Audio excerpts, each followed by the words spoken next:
말씀은 골로새서 4장 1절에서 9절까지의 말씀입니다. 상전들아, 의와 공평을 종들에게 베풀지니 너희에게도 하늘에 상전이 계심을 알지어다. 기도를 계속하고 기도에 감사함으로 깨어있으라. 또한 우리를 위하여 기도하되 하나님이 전도할 문을 우리에게 열어주사 그리스도의 비밀을 말하게 하시기를 구하라. 내가 이 일 때문에 매임을 당하였노라. 그리하면 내가 마땅히 할 말로써 이 비밀을 나타내리라. 외인에게 대해서는 지혜로 행하여 세월을 아끼라. 너희 말을 항상 은혜 가운데서 소금으로 맛을 냄과 같이 하라. 그리하면 각 사람에게 마땅히 대답할 것을 알리라. 두기고가 내 사정을 다 너희에게 알려주리니 그는 사랑받는 형제요 신실한 일꾼이요 주 안에서 함께 종이 된 자니라. 내가 그를 특별히 너희에게 보내는 것은 너희로 우리 사정을 알게 하고 너희 마음을 위로하게 하려 함이라.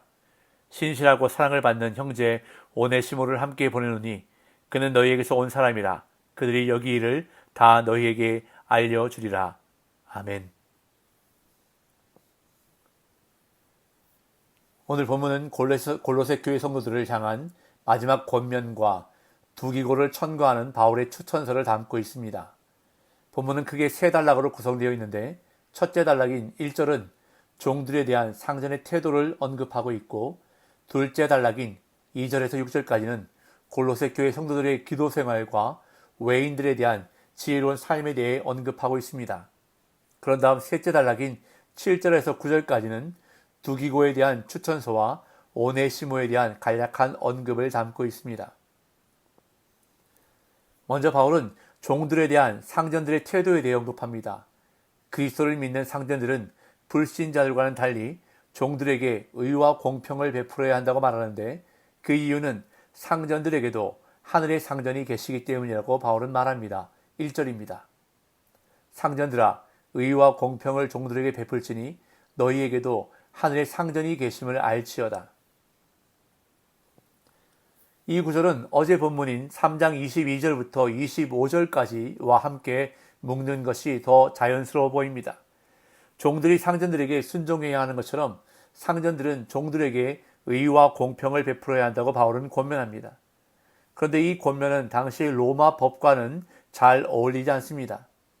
로마 법에 의하면 노예는 주인의 재산으로 취급되어 주인이 마음대로 사고 팔 수 있었고 심지어는 죽일 수도 있었습니다. 그렇기에 당시 로마의 관습에 의하면 주인이 종을 공평하게 대해야 할 의무는 없었습니다.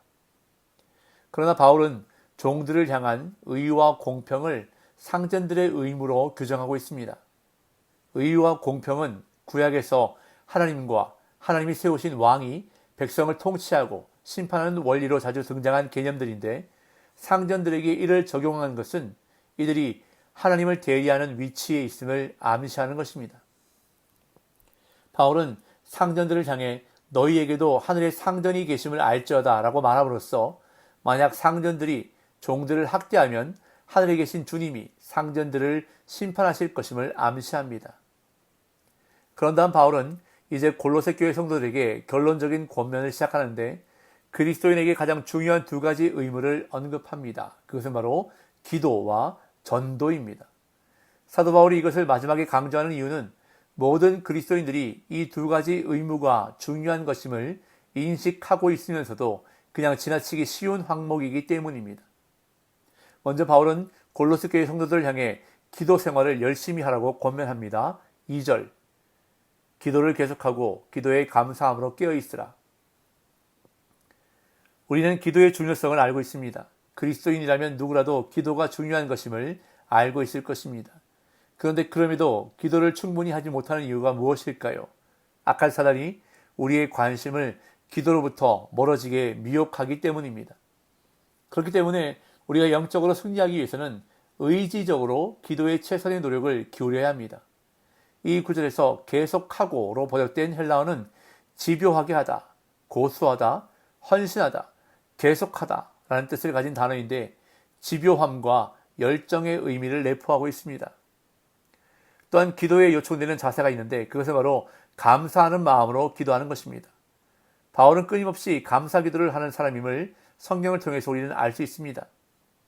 교회가 하나님이 기뻐하시는 아름다운 열매를 맺을 때 바울은 그 모습을 하나님께 아뢰며 감사하는 사역자였습니다. 이런 점에서 바울은 감사하는 성도의 대명사라 할 수 있습니다. 하나님께 감사 기도를 드린 성도는 하나님 앞에서 깨어 있을 수 있습니다. 이것을 바꾸어 말하면 삶의 감사가 사라지고 기도의 감사 고백이 사라지면 성도는 영적으로 깊은 잠에 빠지게 됩니다. 그렇기에 감사 기도와 영적 각성은 뗄 수 없는 관계라 할 수 있습니다. 이렇게 지속적으로 기도할 것을 권면한 바울은 이제 자신과 사역을 위해 기도해 줄 것을 골로새 성도들에게 당부합니다. 3절 4절.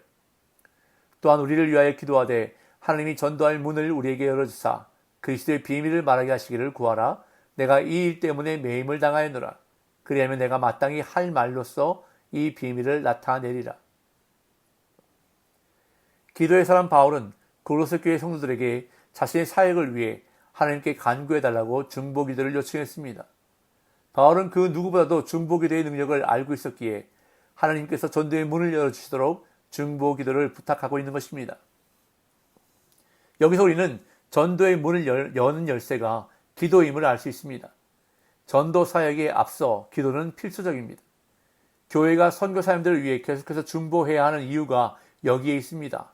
기도가 뒷받침되지 않을 때 성령의 능력을 얻을 수 없기 때문입니다. 뿐만 아니라 말씀 사역자를 위해서도 끊임없이 중보기도를 해야 합니다. 하나님의 말씀, 복음, 그리스도의 비밀을 전하는 자들을 위해서 교회는 기도해야 한다는 것을 오늘 본문은 우리에게 당부하고 있습니다. 그러면서 바울은 하나님이 전도의 문을 열어주시면 그리스도의 비밀을 나타내겠다고 다짐합니다. 이어 바울은 그리스도인으로서 마땅히 힘써야 하는 또 다른 의무에 대해서 말하는데 그것은 바로 전도입니다. 5절. 외인에게 대해서는 지혜로 행하여 세월을 아끼라. 여기서 말하는 외인은 교회 밖에 있는 사람, 즉 아직 그리스도를 믿지 않는 사람을 가리킵니다. 우리는 복음에 빚진 자들입니다. 그렇기에 은혜로 먼저 구원받아 하나님의 자녀가 된 사람은 그리스도 밖에 있는 영혼에게 복음을 전할 의무가 있는 것입니다. 그렇다면 어떠한 태도나 모습으로 복음을 전해야 하는 것일까요? 바울은 먼저 지혜로 행하라고 말씀합니다. 여기서 행하다로 쓰인 헬라어 단어 페리파테오는 골로새서 전반에 걸쳐 교회의 마땅한 모습을 언급할 때 등장했던 단어입니다. 즉 성도는 비그리스도인을 대할 때 마땅한 삶의 모습을 보여야 한다는 것입니다. 바울이 지혜로 가르치라고 말한 것이 아니라 지혜로 행하라고 말한 것에 우리는 유의해야 하는 것입니다. 하나님으로부터 받은 지혜를 가지고 외인들을 가르치는 것이 아니라 행함과 삶으로 보여주어야 한다는 것입니다. 또한 세월을 아끼라고 말씀하는데 이는 문자적으로 시간을 사라는 의미입니다. 쓸모없는 일에 시간을 낭비하지 말고 다른 이들을 섬기는 일에 오히려 시간을 활용하라는 뜻이 내포되어 있는 말씀입니다. 그런 다음 외인에게 하는 말은 은혜 가운데 해야 한다고 권면합니다. 6절. 너희 말을 항상 은혜 가운데서 성으로 맛을 냄과 같이 하라. 그리하면 각 사람에게 마땅히 대답할 것을 알리라. 성도가 하는 말에는 항상 은혜가 담겨 있어야 한다는 말씀입니다. 여기서 항상 은혜 가운데서 말하라는 것은 다른 말로 항상 하나님의 은혜를 경험해야 한다는 것입니다. 하나님의 은혜는 늘 우리 가운데 있는데 문제는 은혜를 은혜로 알지 못하는 데 있습니다. 그렇게 은혜를 은혜로 알고 항상 그 은혜 가운데서 소금으로 맛을 냄과 같이 말해야 한다고 바울은 권면합니다. 상황과 형편에 적합하고 적절한 말, 소금처럼 맛을 내는 말이 중요하다는 것입니다. 이어 두기고에 대한 추천과 오네시모에 대해 간략하게 언급하고 있습니다. 7절에서 9절. 두기고가 내 사정을 다 너에게 알려주리니 그는 사랑받는 형제여 신실한 일꾼이요 주 안에서 함께 종이 된 자니라. 내가 그를 특별히 너희에게 보내는 것은 너희로 우리 사정을 알게 하고 너희 마음을 위로하게 하려 함이라. 신실하고 사랑을 받는 형제 오네시모를 함께 보내노니 그는 너희에게서 온 사람이라. 그들이 여기 일을 다 너희에게 알려주리라. 바울은 동역자 두기고를 추천하며 골로새 교회로 보냅니다. 두기고는 바울에게 친밀하고 신뢰받는 동역자였습니다. 그는 바울과 함께 두로아로 여행했고 예루살렘 교회를 위한 헌금 전달에 동참했던 사역자였습니다. 바울은 그를 사랑받는 형제, 신실한 일꾼, 주 안에서 함께 종이 된 자로 소개하면서 그를 보내는 목적을 분명히 밝히는데, 그것은 자신과 동역자들의 사정을 골로새 교회 성도들에게 알려주는 것과 골로새 성도들을 위로하기 위함이라고 밝힙니다.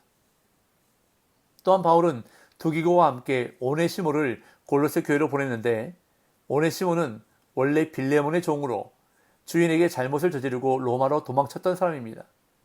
그런데 바울을 통해 그리스도인이 되어 그를 돕는 신실하고 사랑스러운 형제가 되어 바울은 오네시모를 골로새 교회의 성도이자 그의 주인인 빌레몬에게 돌려보내는 것이었습니다. 바울은 종의 신부인 오네시모에 대해서도 신실하고 사랑스러운 형제라 부르면서 그를 잘 받아줄 것을 당부하고 있습니다.